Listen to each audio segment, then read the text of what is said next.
Baiklah, perkenalkan nama saya Setia Dianto Daniel Sirahaan dengan NIM 2103061173, kelas Peternakan B, Prodi Peternakan, Fakultas Pertanian Universitas Sumatera Utara. Pada video kali ini saya akan menjawab pertanyaan yang diberikan oleh dosen pengampu Ibu Tati Widianasari SPT MP.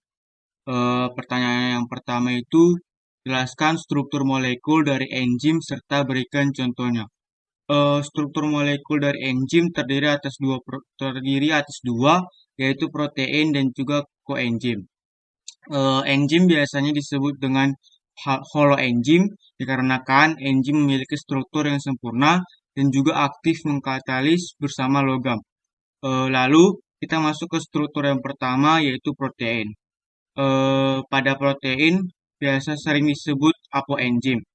Pada apoenzim ini bersifat dominan pada enzim dan mulai dipengaruhi oleh suhu dan juga pH. Lalu yang kedua adalah kofaktor. Fungsi kofaktor adalah katalis yang mampu meningkatkan kerja enzim. Sedangkan ion organik dalam gugus prostetik disebut koenzim, yang berfungsi untuk memindahkan zat kimia dari suatu enzim ke enzim lain. Kofaktor ini dibedakan lagi menjadi dua, yaitu koenzim atau senyawa organik atau vitamin, di mana senyawa kovalen akan berikatan dengan enzim, dan kedua ada gugus prostetik atau mineral. Contoh enzimnya yaitu amilase, tripsin, lipase, DNA, polimerase, dan lainnya. Dan pertanyaan yang kedua, jelaskan dua model cara enzim bekerja. Model pertama itu model kunci atau lock and key, di mana suatu enzim hanya bisa berikatan dengan satu substrat saja dan pada sisi aktifnya.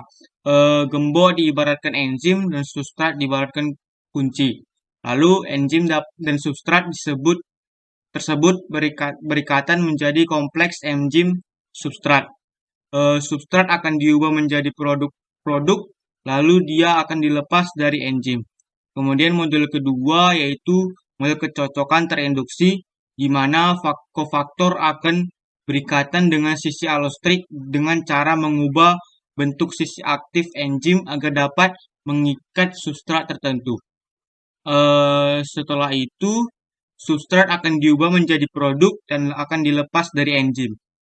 Kemudian pertanyaan yang ketiga yaitu jelaskan klasifikasi enzim secara internasional dan berikan contoh enzimnya. Jawabannya yang pertama itu oksidurektase, yaitu enzim oksidurektase adalah enzim yang dapat mengkatalis reaksi oksidasi atau reduksi suatu bahan. Contohnya seperti alkohol dehidrogenase. Kemudian yang kedua itu transferase. Enzim transferase adalah enzim yang ikut serta dalam reaksi pemindahan suatu radikal atau gugus, contohnya kayak heksokinase. Kemudian yang ketiga yaitu hidrolase. Enzim hidrolase merupakan kelompok enzim yang sangat penting dalam pengolahan pangan, yaitu enzim yang mengkatalisis reaksi hidrolisis suatu substrat atau pemecahan substrat dengan pertolongan molekul air. Contohnya tripsin. Kemudian yang keempat adalah liase. Enzim liase adalah enzim yang aktif dalam pemecahan ikatan C5C, ikatan C5O dengan tidak menggunakan molekul air. Contohnya piruvat dekarboksilase. Kemudian yang kelima yaitu isomerase. Enzim isomerase adalah enzim yang mengkatalisasi reaksi perubahan konfigurasi molekul dengan cara pengaturan kembali atom-atom substrat sehingga dihasilkan molekul baru. Contohnya itu maleat isomerase. Kemudian yang keenam adalah ligase. Enzim ligase adalah enzim yang mengkatalisis pembentukan 5 ikatan tertentu. Contohnya piruvat karboksilase. Kemudian pertanyaan yang keempat yaitu jelaskan sifat-sifat dari enzim. Yang pertama itu adalah enzim sebagai katalisator. Enzim merupakan katalis yang dapat mengubah laju reaksi tanpa ikut bereaksi. Kemudian yang kedua, enzim itu suatu protein. Struktur dari suatu enzim tidak lain adalah protein, karena aktivitas katalitiknya bergantung pada integritas strukturnya sebagai protein.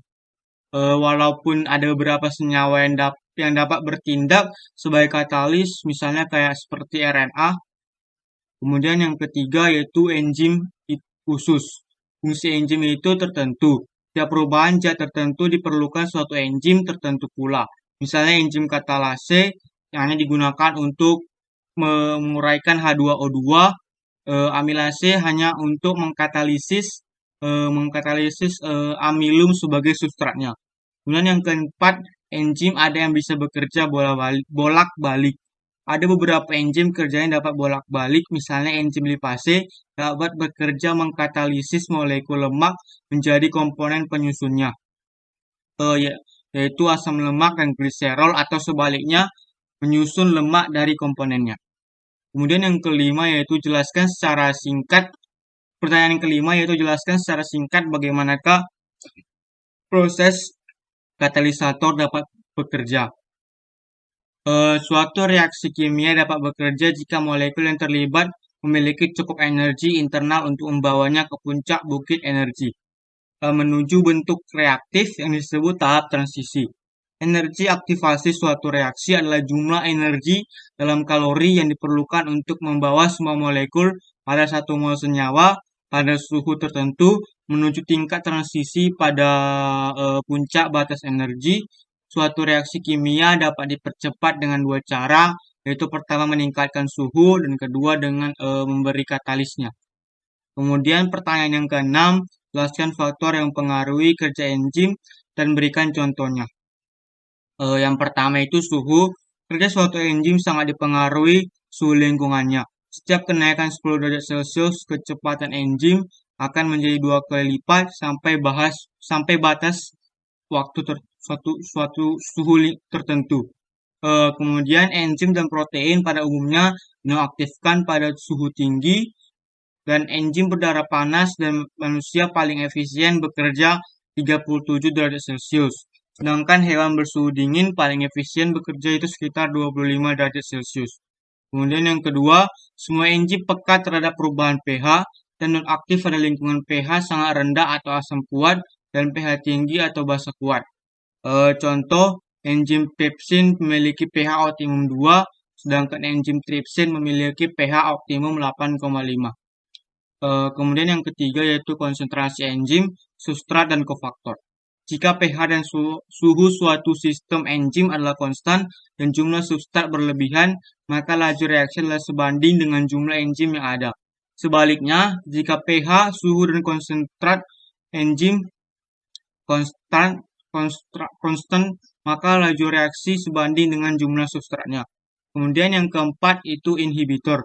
Mana inhibitor ini merupakan suatu aktivitas enzim yang dapat dihambat oleh suatu senyawa yang dikenal dengan inhibitor. Inhibitor ini tergolong menjadi dua jenis, yaitu bekerja secara dapat balik inversible dan bekerja dapat balik reversible. Kemudian pertanyaan yang ketujuh, jelaskan bagaimana mekanisme feedback inhibition dapat terjadi pada enzim. Dalam sistem biologis, kecepatan kerja enzim dapat dipengaruhi oleh kehadiran suatu molekul lain yang dapat berperan sebagai pemicu atau disebut dengan aktivator, atau penghambatnya dikenal dengan inhibitor. Keduanya disebut secara bersama-sama sebagai efektor. Pengontrolan model feedback inhibition ini di mana enzim yang bekerja pada tahap awal atau enzim 1 dihambat kerjanya oleh produk akhir atau Z, memberikan keuntungan pada sel, yaitu organisme tersebut dapat mengatur suplai energi dan mencegah menumpuknya sistem intermediate selama proses metabolisme itu terjadi. Sekian penjelasan dari saya.